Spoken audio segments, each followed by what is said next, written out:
Hello.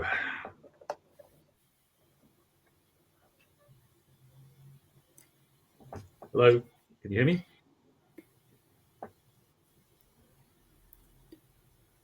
Yes, Nick, you can hear you. We live now? We are. Yes. So welcome to the Nature Recovery Facebook Live session. So on joining me today are Councillor Andy Hadley from Council. Andy, would you like to introduce yourself? Yes, thanks. My name's Andy Hadley. I'm the Cabinet Member for Climate Change, Environment and Energy at BCP Council. And we also have Martin Whitchurch, who's also from BCP Council. Thanks, Nick. Yeah, I'm Strategic Lead for Green Space at the Council. And also Bridget Betts, who's Dorset Council. Hi, I'm the Environment Policy and Partnerships Manager for Dorset Council. Yeah, so welcome. We currently have a local nature recovery strategy out for consultation, which closes at the end of this month. And BCP Council and Dorset Council and many others have declared a nature emergency. And nature the fact is nature is in long-term decline, and we do need urgent action to reverse this. One of the interesting facts, and rather sad facts, is the UK is in the bottom of 10% of diversity globally, and it's also the worst in the G7. And by tackling the nature crisis, we can also address the climate crisis. They're intrinsically linked. We can also generate a healthy environment, which underpins healthy, prosperous society. It benefits our physical and mental health. It feeds us, it cleans our air, and it moderates urban heat, which is fairly relevant and topical at the moment. So without further ado, we're going to go on to our presentation. And I think Bridget's going to lead on that. Yeah, hi everyone. So the local nature recovery strategies came about because the government asked every county in England to create a local nature recovery strategy, and we've done that for Dorset, and that comes out of the Environment Act 2021. Dorset Council is the responsible body who have been given that task, and we've been working with BCP Council and Natural England as our supporting authorities. It's all about making space for nature through better management, creating bigger areas and having more new natural habitat, and then joining up all those areas, so connecting all the wildlife, including the wildlife in urban areas. The key purpose of that strategy is to provide a clear understanding of what we've got and what we need to do, to share those agreed priorities so that everyone can work together and deliver them, and to help everyone to work collectively together and focus efforts on nature recovery. So it's all about everybody doing their bit. We've worked with lots of local people and organisations. 76 people from over 40 organisations have been on 6 different groups, and they've carried out specific tasks. So this has been co-produced. We've held some large events with key stakeholders, including a large farmers and landowners event. And the consultation is now all about the public having their say. And that's really important to us to hear what everybody else has to say about it. It celebrates what local people are doing already and provides that tool for what you could be doing in the future. It outlines 12 priorities, and Martin's going to talk about those in a minute, and different activities that everybody can do to achieve that. And we've divided the different stakeholders up into different groups so we can make it really easy for people to find out what they can do. Next slide. And there's also a load of maps that is part of the strategy, so that again, that makes it really easy to find out where all those nature opportunity areas are, what those different activities are, and where our current nature areas of national importance are. I'll hand over to Martin now, who's going to talk about the priorities. Thank you very much, Bridget. Yeah, so the strategy brings forward a lot of detailed work by a lot of people who've inputted into this, as Bridget says. We've identified 12 priorities. Some of those link into specific habitats that you can see on the screen there. So how we make grasslands, woodlands, or our coastal areas better for nature, how we connect them, join nature corridors and that sort of thing within them. And in behind each of those priorities, there's an explanation on the website. There's a video explaining more about them, and for each one in the strategy, there's a local example of nature recovery in action. So that's quite specific. So ways in which farmers can help nature and do more on their land in urban areas where we can all make a difference in our own back gardens or in our local green spaces, and plenty more examples like those. We're also providing advice and sort of guidance within the strategy about how people can undertake activities across all sectors that people can get involved in. So that might be individuals, that might be people in an organisation like a friends group or somebody who owns some land. And that might be really simple things that you can help to support nature. So it might be having a water butt so you can water the plants in your own garden, or even a street tree that you might help to look after. It might be having a pond. It might be councils and businesses leaving wild patches in outdoor spaces. Or wider in the more rural areas, it might be farmers and communities restoring hedgerows and enabling access to nature as well. So the strategy is full of ideas and activities and kind of really targeted practical ways in which we can all hopefully help nature and support nature's recovery in Dorset. And of course, a lot of these people are already doing. So we know we've got fantastic friends groups out there. We've got loads of people who volunteer. We've got landowners and agents and managers who are already doing lots of really great stuff for nature, and that isn't to say that they're not already valued. Of course they are, but what we want to do is draw all of that together and try and capture all of that to understand what's going on where and how that all might work. So if we go on to the next slide, please. So what we want to do is help have everybody's help in shaping the strategy. So there's the link on the screen, and I think it's in the chat as well. So we want people to have their say, tell us what they're already doing or what they would like to do, or what they think other landowners might do or could do better maybe. So there's a detailed consultation survey to fill out. There's also a more youth friendly survey, shorter version as well for young people. And we're really sort of hoping that everybody who looks after a space or a local patch, or even in their own garden, can tell us about what they're doing, and then we can really understand all of that good work and try and bring it all together. And then hopefully across all the different agencies and landowners, we start to work together and start to make a much better and bigger difference for nature in the future. I think we're going to move on to some questions and answers now, so I'll hand back to Nick for that.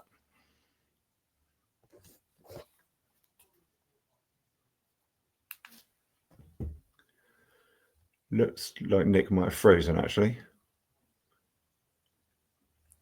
Andy, would you like to pick up the Q&A?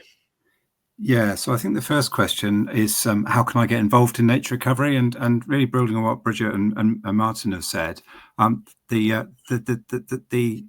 strategy itself is only open for consultation to the end of the month, but it would be great if you could go online on the link that I'm sure is attached and fill in the consultation survey.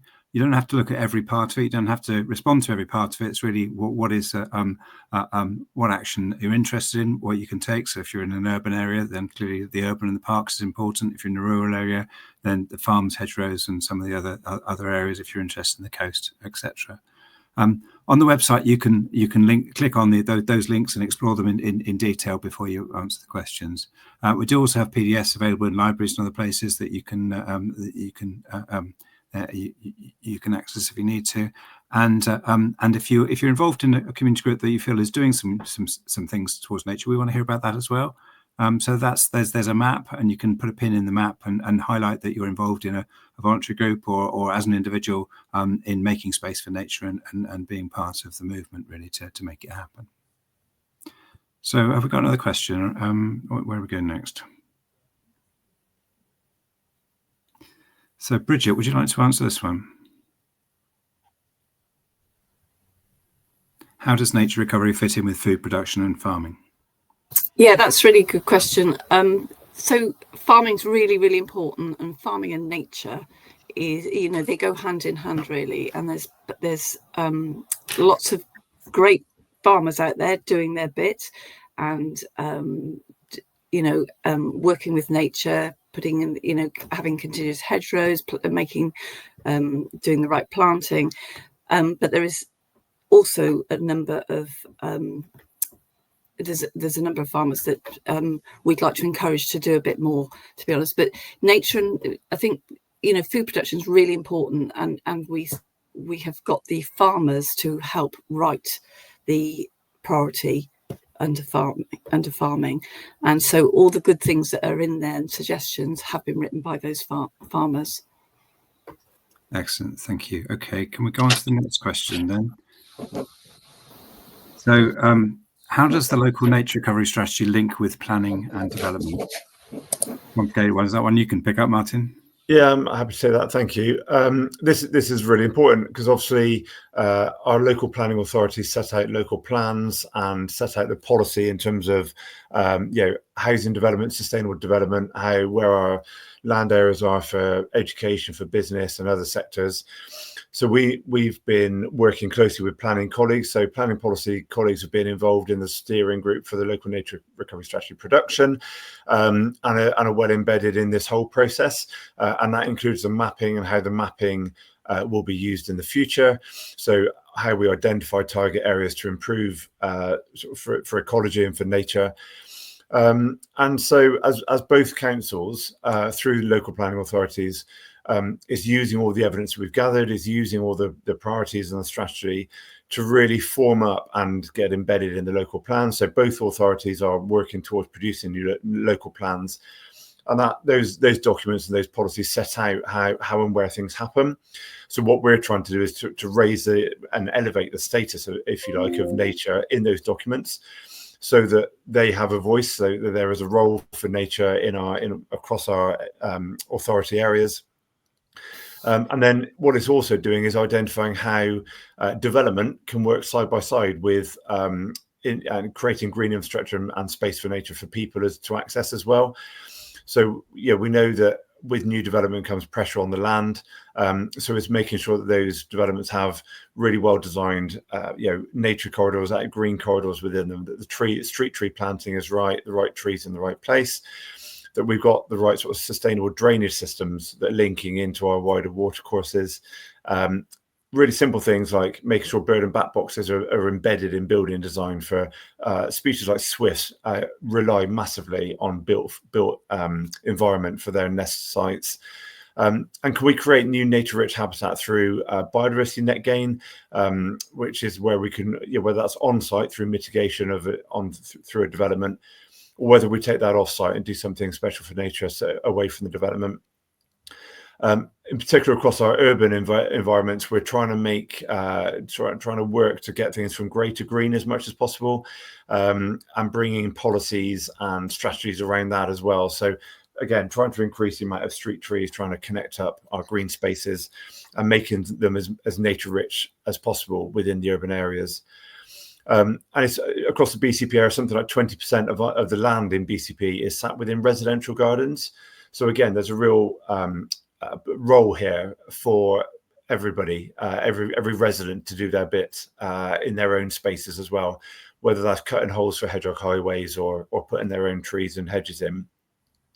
And finally, it's important to note the local plan development, planning policy and requirements on developers and individual planning cases remain separate processes beyond this strategy we're talking about today. So we hope that it has a big impact and can really inform what we do in the future. So hopefully that helps. Excellent, thanks. And I guess the local plan, obviously, as you said, is something that both authorities are working hard on. That'll apply to new developments, and there's opportunities there for trying to make sure that nature's built in. But it's also about encouraging people to do better with what they've already got, and how we can make that happen. Nick's had a few challenges with his network connection, but he's back with us, so that's great. So if we move on to the next question, I think the next question is about it's from Chris Court. Thanks, Chris, for this question. How are you measuring success? Bridget, would you like to start on that one? Yeah, so there's a section in the strategy that sort of says what we're going to do, but it's all around the government's target, really around 30 by 30. So that's having 30% more nature by 2030. But we need to develop more how we're going to measure that success. So currently we're looking at landscape recovery projects. So in Dorset, we've currently got 2 in development and 2 in two that have started. So again, we can measure the number of hectares of nature recovery that way. We're encouraging people to take part in the big butterfly counts, the birds, the national sort of campaigns, because we'll use those numbers, and the more people that get involved in that, the better. So we'll do some measuring of that, and also we're going to measure it by people getting involved in Nature Recovery Dorset. So we're asking people, businesses, members of the public, community groups, farmers, to put pins on that to tell us what you're doing. And that's a good measure. That's how we will measure what we're doing, because it's really difficult to see that. And then, other things that we Dorset Council measure, we measure our verges. I see a comment in the I see a question in the comments about our verges, and we do measure how many more verges we have with wildflowers, and that is a good thing. So we've got various things, but I think that area will be progressing as we go further. When we've written the strategy, the guidance we have to follow sort of says that comes a little bit later, but we do have that sort of overarching 30 by 30 thing that we're all striving to reach. Thanks, Bridget. Yeah, and we've had experts, haven't we, looking at indicator species and those populations we're particularly keen to support and to help with recovery. We also work on the urban heaths. Martin, did you want to talk just briefly about that? Yeah, we work in partnership across all the sort of South East Dorset heathlands through the Dorset Heath Partnership, and yeah, specifically on that monitoring question, we're monitoring key indicator species across those as part of our work to understand the impact of housing. So linking back to my previous answer, that's another factor in terms of how we measure that in terms of coping with the housing development growth across the sort of the county. And so we do things like car park counts in terms of numbers of people visiting, as well as that species work as well.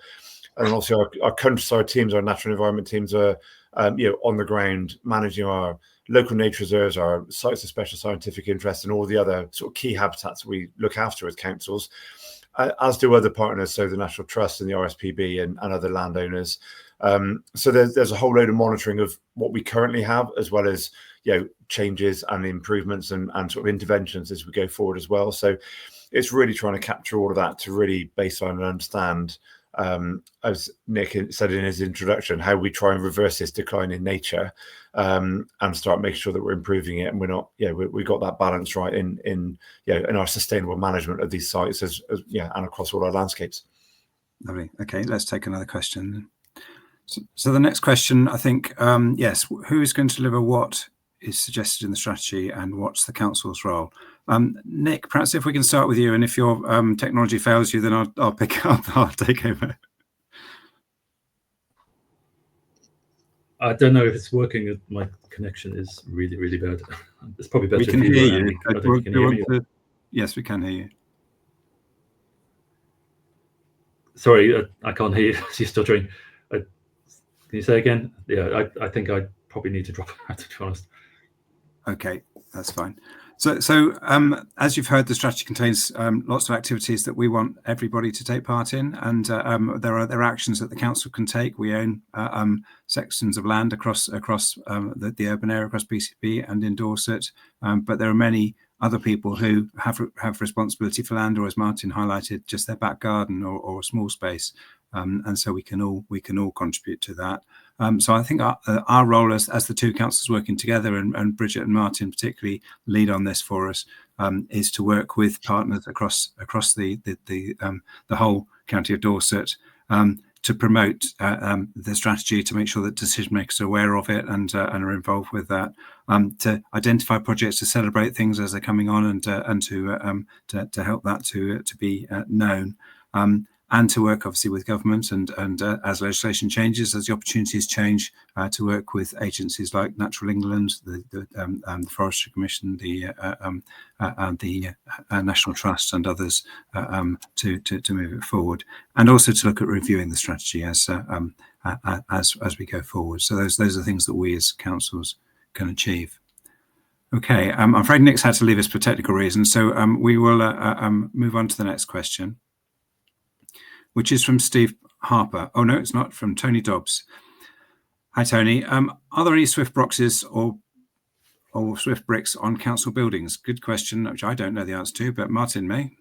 Oh, that's a good question. The answer is there should be, isn't it? That is probably the answer. I'm not sure that we have necessarily retrofitted any to our bit larger civic buildings. I think not wanting to skirt the true essence of that question too much, but we are working with developers and for myself with BCP Homes, who provide our own housing, as well as developers. So we've just published our urban greening design guide, and things like that. Things like Swift bricks are in that. So it's as a more rounded answer. Yes, we're trying to push and promote for Swift bricks in particular as mandatory. That goes hand in hand with the recent media. I'm sure that question has come from across the national agenda recently, and the government having different opinions on that. It seems like a no-brainer, doesn't it? I would have thought, in terms of, it's a really easy intervention. In terms of cost, it's negligible to developers, and it's something that we would absolutely advocate for. Swifts in particular stay on the wing, so they don't come to ground. So Swift, they use the built form and kind of traditional eaves and older buildings as their nest sites. So absolutely crucial that we're doing that for them. But equally as important that we have areas of muddy ground for them as well, so they can go and feed. They can feed off the insects that are in the mud and the ponds. So yeah, absolutely. I think there's we can probably take away that as a challenge and have a good look at our council buildings and see if there is any ways we can retrofit Swift bricks onto them, but definitely advocating for their inclusion in any new builds and as we go forward. Okay, so I know that we had a House Martin Tower that we built at Holborn. Went over to Highcliffe to open that. And I also know that at the Hainsbury Head Visitor Centre, we've got barn owls in the roof. So we do have we do make some space in some of our council buildings where we can. Bridget, I don't know whether Dorset do better. Have you got any on your council stock that you're aware of? I don't know specifically Swift bricks, but we certainly do have bird boxes. We have and we've got owls, and we've just had some. We have some breeding owls on our land. And we've recently done High-Angle Battery. That's a council-owned sort of asset, and we've put bat hotels there. So we've made space for bats and bat boxes, and so we advocate for that. And like Martin said, we run the biodiversity appraisal protocol for our planning system. So we have a set of ecologists, and we advocate for all those things that people have to do in relation to that. And I can check that whether we do the Swift boxes, but I know we do advocate for darker skies and for lots of other things like that. So, but I will see if we've got any on our buildings. I can come back and answer that question. So I know. Thanks, Bridget. I know we've got 10,000 homes, and thank you, Tony, for that challenge. I think we're going to have to go back and see if we can make some homes for some avian visitors. Okay, excellent. The next question is from Steve Harper, and is asking, how are the land recovery projects being funded? Bridget, would you like to start with that one? Yeah, they're currently, when they're in development, they are DEFRA funded.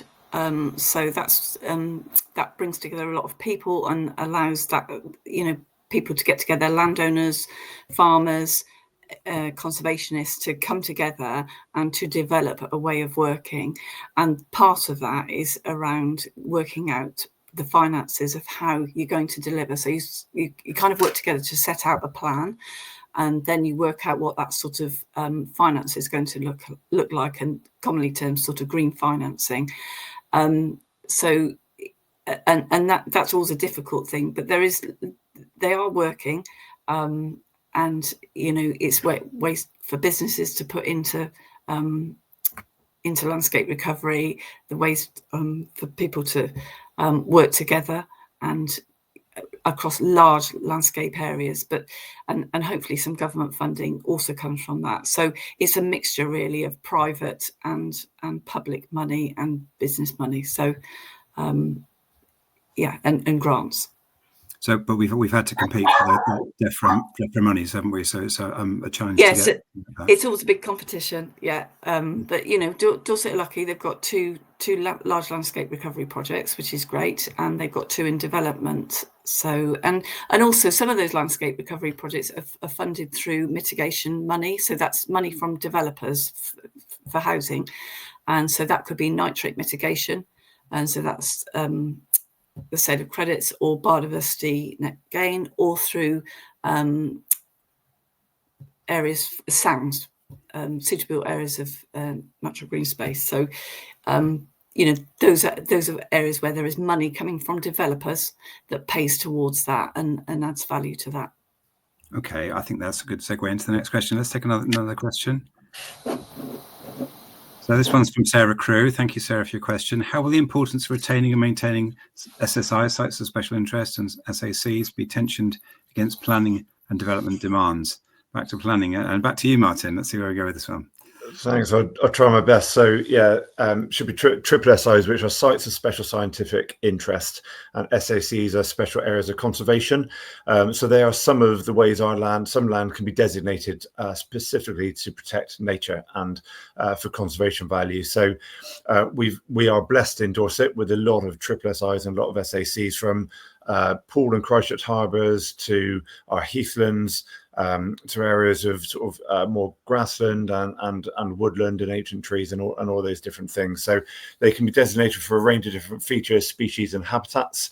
And so the way they are designated means that they are protected in planning policy. So my answer earlier about local plans and policies, and it links into our mapping that Bridget talked about earlier.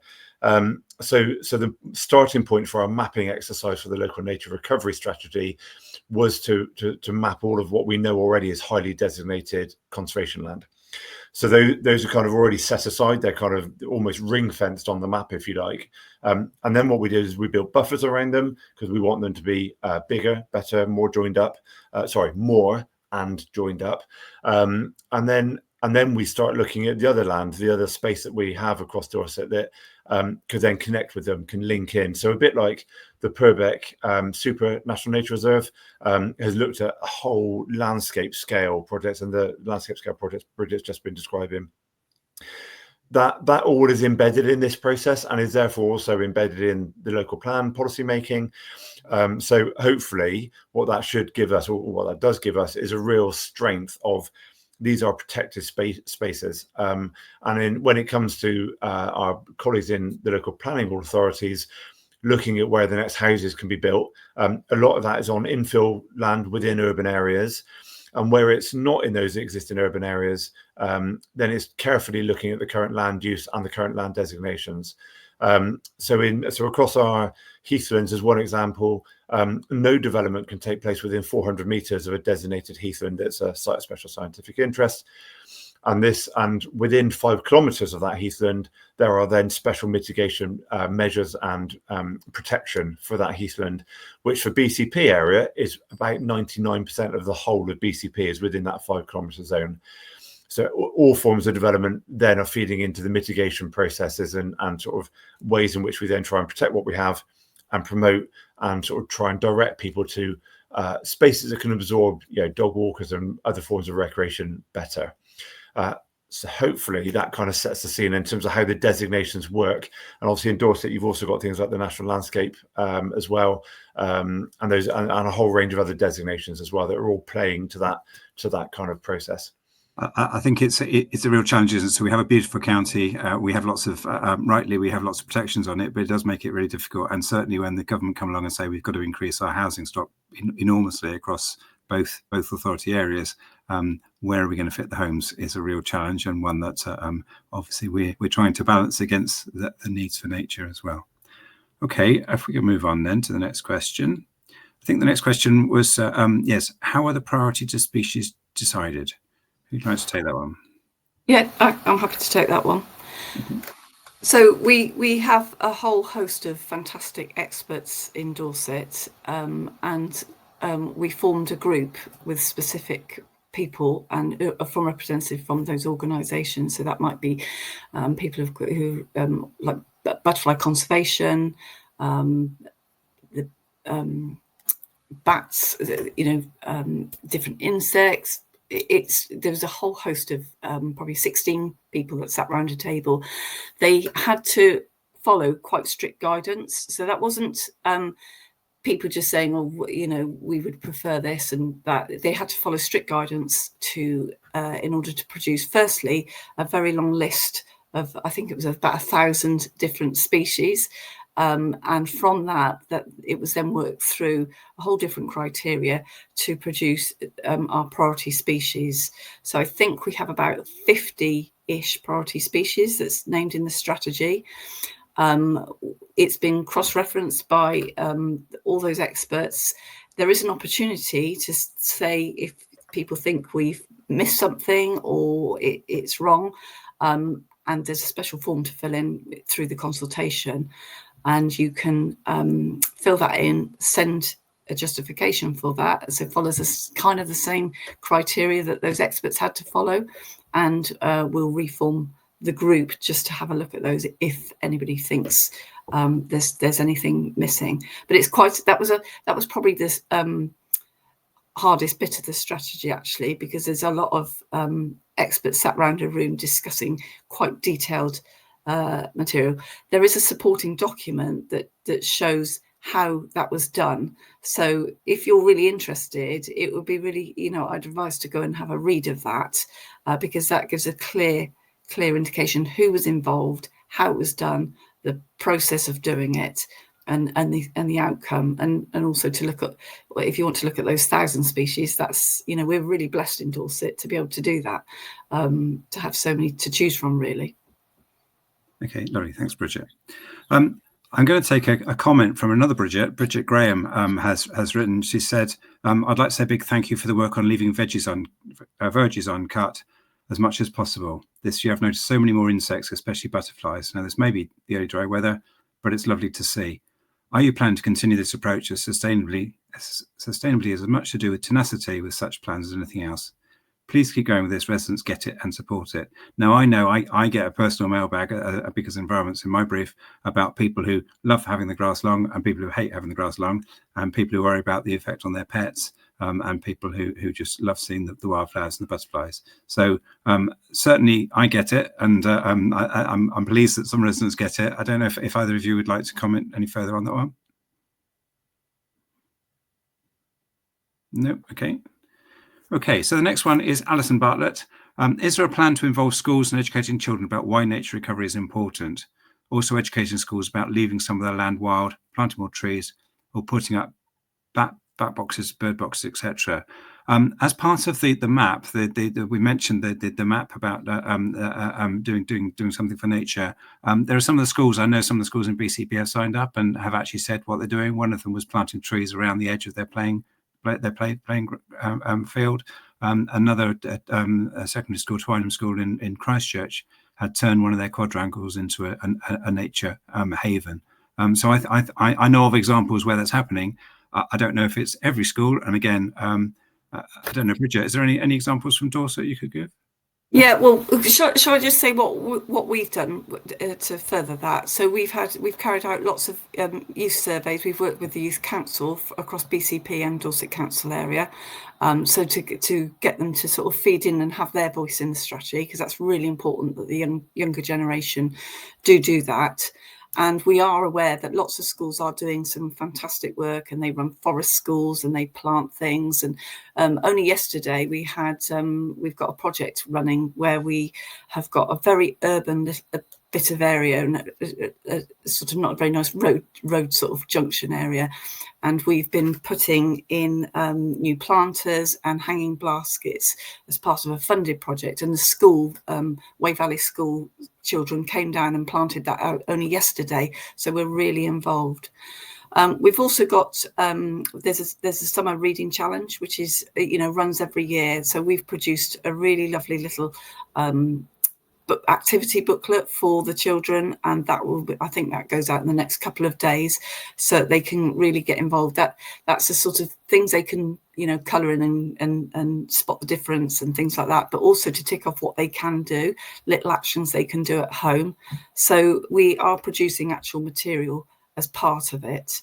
And we've also visited schools. We go out and see schools when they've done, collectively something as a big class, and we've gone and presented we've got the nature recovery plaques that we give out and pin badges, and we've gone and presented those to those children and thanked them for doing that, in the hope that they keep doing it and keep doing more. So yes, we're not, although we're not supposed to be really in delivery stage, we are already implementing quite a bit, and really pleased to say that many schools are welcome our the work we're doing. Yeah, I think there's thank you. That I think there's a real challenge for us there, isn't it? In terms of, we're doing a strategy, but we've got to keep things going. And actually, the emergency, the climate and ecological emergency are that we need to get on with stuff. Martin, do you want to talk about things outside of school in terms of children? Yeah. So I think the question is really important, because I think schools obviously hold a lot of land as well. So we would be keen to encourage any sort of participation and groups out there who can help facilitate, obviously, young people in particular, growing into advocates for nature and that sort of thing. And I know, good to have you along, Alison, and thank you for the question. I know your group in Merley and Poole do a lot of that in terms of caring for local spaces, whether that's the publicly owned green spaces or in other areas as well around some of the other spaces. So I think we're keen to enable, we're keen to sort of loosen control and move out the way, so that people can take that ownership. There's always examples where it can create a little bit of conflict, where some people, like Andy said, some people like the long grass, some people don't. But generally, more and more, we are finding that if you explain it, if you can communicate it well, and work with good partners on the ground, like Alison and your group in particular, a great example of that, then you can really start to get the benefits for nature and kind of really start to explain to people and show people what the difference it is making, and then encourage them to do it on their own land as well. So in BCP, we're fortunate to have the Parks Foundation, who are an independent charity. They partner with, we've got a formal agreement with them, where their sole principal objects of their charity are to improve BCP green spaces. And so they're working with schools, they're working in our urban parks, to work with volunteers, to link with everything that's going on in local communities to try and make a difference, for people and nature, to connect people into those spaces as well, offer volunteering opportunities, and that plays back into the schools as well. So through sort of what we call the Little Lane Greenway over in Ilford and Kings Park area of Bournemouth, the Parks Foundation worked with 3 local schools and planted about 1 kilometre of new hedge along their fence line into Kings Park, which was just a great connection piece, and went and provided the labour and the help and the guidance in terms of how to do that. So lots of great activities, that sort of stuff going on, and we're keen to further that and enable that as much as we can. Lovely, thank you. I'm really grateful for the people who've asked any questions, and if there's any more questions people would like to ask. It's really important that people have their say on the local nature recovery strategy, so please do visit the council website. The consultation's open until the 30th of July. We do have a couple more open sessions. I think there's one at Ferndown Library and one at Christchurch Library. So Wednesday, let me just check that. Ferndown Library is Wednesday the 23rd, and Christchurch Library Friday the 25th. So if you want to see someone in person and you're able to do that, then that would be good. Okay, another question from Caroline Mitchell. Is it possible to comment on the LRS without using the online questionnaire? I mentioned the PDF, but I rather bravely said it's available in libraries. We do that with our consultations generally. Is that something we are doing with this one? Yeah, there is a paper survey available if you want one, and you can get that from the libraries. They've all got them, or you can download it from the website and print it out, or contact us if if you're having trouble. We're quite happy to provide that. Excellent, thank you for that. There's a question about bees, and it's a real challenge for us, because there's obviously honeybees are important in terms of pollinating crops and supporting lots of things, but there are other pollinators. How do we manage the balance when we've got potentially that sort of thing? Would anyone like to have a stab at that question? I think it's. I'll come in on that if you like. I'm not familiar with the sort of the background context of that specific question, but I think it's a bit. I made a comment earlier about street tree planting. Is the right tree in the right tree in the right place is really important in terms of species and how it grows and how long it might survive. So with any of these interventions, with any of these priorities that we've identified in the strategy, all of the species work that Bridget described and explained, all of the mapping that I referred to earlier, all of that is reliant on trying to do the right thing in the right place. There's no point in trying to plant and create the future ancient woodlands on precious chalk downland, or digging up heathland to provide a different type of habitat. It's all about the right thing in the right place, and that's where through this process we've tried to access the right type of expertise. And this is, I suppose, this is the point really of this session and the consultation process, is to test that. So if you have, I urge you to kind of have a read through the strategy documents, have a read through those priorities and look at the species list. Have we got those right? Have we got the important things in there? And have we worded those in the right way? We've gone, especially the priority wording, we have literally spent hours and hours and hours in meetings trying to craft those, trying to get the right balance, and trying to form those so they're not leading, that they're the right thing, that they're trying to be positive, but also addressing where we need to action things most. So without as probably a bit of a politician's answer in a way, I haven't really answered the question about honeybee specifically, but I think the broader approach to the strategy has very much been about trying to create the right species and habitat knowledge to get the right improvement in the future, to get the right investment in how we can restore nature in the future. So I think that would definitely apply to the native pollinators as well. Okay, excellent. And it is that balance, isn't it, between the things that we're doing, things like farming in general, but our honeybees are an important part of the agriculture business too. Question from John Calder. I believe volunteers and funding are vital to delivering the aspirations of any county-wide nature recovery strategy. Are we confident the excellent work of Dorset National Landscapes will be expanded accordingly? And as also a personal thanks for Tom Munro and his team for support on the Great Big Dorset Hedge Project, National Recovery in Action. Are we confident about the excellent work of that will be expanded? Bridget? Well, I work really closely with Tom, and it is absolutely excellent work. They're often restricted to their area, really, and we have spoken to DEFRA to say actually that model is a really good model, but it needs to cover the whole of Dorset, the BCP and the Dorset Council area, which obviously it doesn't cover the BC area and doesn't cover all the Dorset Council area. But so that kind of model and way of working, we definitely support as a way of working. They've got a farming and protected landscape sort of funding mechanism that's worked really well as well. So that's and they've been integral in this nature recovery strategy. We've worked with them, so that just builds on all their fantastic work.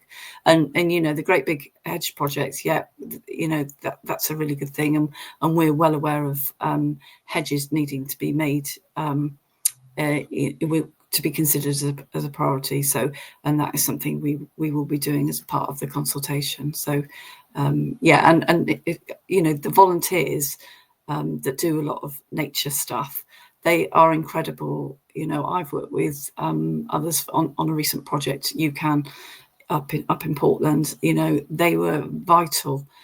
So we couldn't do it without volunteers, really. So thank you to everyone who does their bit.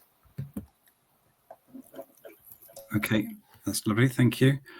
We've got a question. I wondered how long it would take for cycle lanes to come up, but there's a question come in about from Mark about green spaces and the real challenge that I think this actually reflects the real challenge we have in making space for nature. There are pieces of land that we don't own that developers obviously have plans for. We can attempt to make sure that nature is built in on this and that and given space. And Mark's also referring to cycle lanes, tarmacking over the verge to widen the pavement. Well, of course, the Wallisdown Road is one of a number of key strategic routes, and unfortunately, as vehicles take more space, it it makes it more dangerous for people walking and cycling. So we have to make space for them. I think we've planted far more trees than actually came out. One of the challenges we have with trees is that they have a finite life, but ideally we'd leave them alone. But we need to sometimes make changes to the highway and move them. But I think as part of that, there's a lot of work that I know that Martin and Jez, who's our ecologist within BCP, get involved in. What is the appropriate tree to for now and for the future? And I think that's also a real challenge in terms of how many trees we have in the urban area. We've done work, and again, Martin's been leading that for us to try and get a comprehensive strategy looking at how we can plant more trees. So yes. As emergency, we do have to touch things to move things forward. I don't know, Martin, whether there's anything you wanted to add to that. Thanks. That's a really good answer, Andy. I think the only other couple of things I was going to add, when schemes like that come forward, and sometimes we get a choice, and as a council to, and a bit of a say on that. Sometimes it's kind of utility companies or developers, like in one of your examples, Mark. So there is a process there. So my team comment on planning applications. We try and make sure that we're advocating, doing everything we can as a team for green spaces. With most of these schemes, there is usually an opportunity for betterment as well. So if trees do come out, like Andy has suggested, we always ensure there is an uplift in number. And I know there's a lag then in terms of trees getting to maturity and the benefits they offer and the amenity value of the individual trees is often very difficult to replace. You've then got to maintain and establish that tree, and it could be potentially decades or more till you get the same benefits. But I suppose what we're trying to do is take a balanced view. We also have active travel demands, we have housing pressures, everything. My earlier answers around demands on land, especially where urban development is so tight, and there's little space to try and accommodate everything. So there's a broad answer there in terms of how we try and take that view and across the whole thing. I think key for us is kind of the policies that we now have placed. So this strategy that we're talking about tonight, in BCP we have a green infrastructure strategy, we've got an urban forest strategy. They're all adopted. And so when we come to argue or discuss matters like cycle lanes or other development, we now are better enabled and have better platforms to cite the case for nature and for green spaces. So compared to when we came into BCP, we now got those joined up as cross the place policies. So hopefully we're in a much better place. Okay, brilliant. Thanks for that. Okay, I think this might need to be the last question. So have we got a question? Tony Dobbs. Is there a single document available in local libraries? On the web, there's several headings, which makes it difficult to ensure everything's taken into account. It is a big document, and we've cut it up to try and make it easier for people to digest the bits that are of interest to them. But Bridget, have we got a single document available? Yep, they're all in the libraries, so you just need to ask in the library. There's a single draft document in there. I'm not sure if all the supporting documents are in there, but definitely the strategy, and they can print them out if they want. That's available on the web. There's a link, and I think somebody's putting a link in the actual chat. But if people want to print them out, but if they don't, then they can just go along to the library and sit quietly and have a read of them and fill in the paper survey if they prefer. Excellent. And I think if you don't find it in the library, then ask, because the staff in I think all our libraries are that's what they do. They love to share knowledge, and sometimes we just print them out on demand rather than actually having stocks of them because we want to make sure that they're being used. So just really a final push. If you're already helping make space for nature, it would be great if you can have a look at the map and to add a project you're involved in, an interest that you have that's helping us to do what we can to support nature and nature recovery in Dorset. I'm really grateful for everyone for turning up and for asking questions. I hope you feel we've answered as best we can. This is a strategy that we need to take forward on behalf of nature and on behalf of all of us, actually, because we are so intertwined with the natural environment around us, and it's good for our health, it's good for mental well-being, and for physical well-being as well. So it's really important that we look after nature because it looks after us as well. Thank you so much to Martin and to Bridget for being here, to be online. Thanks to the team behind the scenes, looking after us and making sure that we're on camera. And I'm sorry that Nick was unable to stay with us, unfortunately, because his computer wasn't playing ball. But yeah, thank you very much, and goodbye.